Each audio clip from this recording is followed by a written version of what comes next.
Why do birds suddenly appear every time you are near?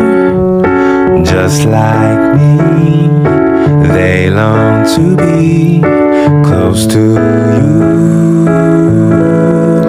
Why do stars fall down from the sky every time you walk by? Just like me, they long to be close to you. Assalamualaikum warahmatullahi wabarakatuh. Perkenalkan, kami dari kelompok 7 kelas 10-4 akan menampilkan tugas sosiologi berupa podcast yang berjudul Memahami Perasaan yang Tak Terungkap dalam materi self-harm. Sebelumnya, izinkan kami memperkenalkan diri terlebih dahulu. Nama saya Andika Pusat Mariani sebagai editor. Nama saya Sasvian Matur Rahma sebagai host 2. Nama saya Kaila Hairunisa sebagai host 1. Saya Gaida Maraya sebagai konselor. Nah, tanpa berlama-lama lagi, langsung aja kita lanjut ke video podcastnya. Halo para pendengar, selamat datang di podcast kami. Senang sekali bisa kembali menemani kalian semua di episode kali ini. Di podcast ini kita akan membahas berbagai topik yang berkaitan dengan kehidupan sehari-hari. Khususnya itu sering dialami oleh para remaja, termasuk tentang kesehatan mental. Pada episode kali ini kita akan membahas sebuah topik yang cukup sensitif, tetapi sangat penting untuk dibicarakan, yaitu tentang self-harm atau perilaku menyakiti diri sendiri. Mungkin sebagian orang itu pernah dengar apa istilah dari self-harm ini di media sosial, berita, atau bahkan dari cerita orang di sekitar kita. Namun kita itu gak tahu apa itu self-harm dan mengapa seseorang itu dapat melakukan hal tersebut. Nah, karena itu hari ini kita akan membahasnya bersama seorang konselor agar kita bisa memahami topik ini dengan lebih baik. Nah, konselor itu bernama Kak Gaida. Bim salabim abrakadabra. Baik, mungkin kita bisa memulai dari pertanyaan yang paling dasar dulu. Nah, Kak Gaida, sebenarnya apa yang dimaksud dengan self-harm, Kak Gaida?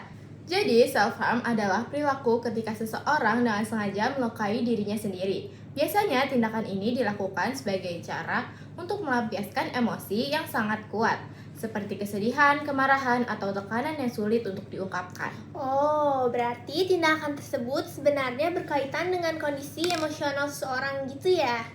Betul, banyak orang yang melakukan self-harm sebenarnya sedang mengalami tekanan mental atau emosional yang cukup berat dan merasa kesulitan untuk mengekspresikan perasaannya dengan cara yang lebih sehat. Oh, jadi bisa dikatakan bahwa self-harm ini merupakan tanda bahwa seseorang ini sedang membutuhkan perhatian dan bantuan ya, Kak Gaida? Ya, betul sekali. Dukungan dari orang-orang di sekitar sangat penting dalam kondisi seperti ini. Baik, lalu apa saja faktor yang biasanya bisa menyebabkan seseorang melakukan self-harm? Apa tuh Kak Gaida? Ada beberapa faktor yang bisa mempengaruhi, misalnya masalah keluarga, tekanan dari lingkungan, pengalaman perundungan atau bullying, rasa kesepian, atau perasaan tidak dihargai. Oh, jadi seperti itu, Kak Gaida. Jadi tekanan dari sekolah, lingkungan, bahkan media sosial itu juga membuat kita merasa tidak percaya diri dan bahkan merasa tertinggal dari orang lain ya, Kak Gaida? Benar sekali, ketika seseorang terus merasa tertekan dan tidak memiliki tempat untuk bercerita, emosi yang dipendam bisa menjadi sangat berat. Dalam kondisi seperti itu, sebagian orang akhirnya melampiaskan emosinya dengan cara menyakiti dirinya sendiri. Nah, seperti itu guys. Itulah sebabnya penting sekali bagi kita untuk lebih peka terhadap kondisi diri sendiri maupun orang-orang yang di sekitar kita. Jika seseorang merasa memiliki dorongan untuk melakukan self-harm, apa yang sebaiknya dilakukan nih, Kak Gaida? Hal pertama yang penting adalah mencari bantuan dan tidak memendam masalah sendirian. Seseorang bisa mencoba berbicara dengan orang yang dipercaya, seperti teman, keluarga, atau guru. Selain itu, mencari bantuan profesional seperti psikolog atau konselor juga merupakan langkah yang sangat baik. Oh, jadi selain mencari bantuan dari orang-orang terdekat dari kita juga bisa meminta bantuan dari orang-orang yang berprofesional ya? Betul. Selain itu, seseorang juga bisa mencoba menyalurkan emosinya melalui kegiatan positif, seperti menulis, menggambar, berolahraga, atau melakukan aktivitas yang dapat membantu menenangkan pikirannya. Oh, oke. Berarti ini yang terpenting ini adalah menyadari bahwa setiap masalah pasti memiliki jalan keluarnya dan tidak harus menghadapi semuanya sendirian ya.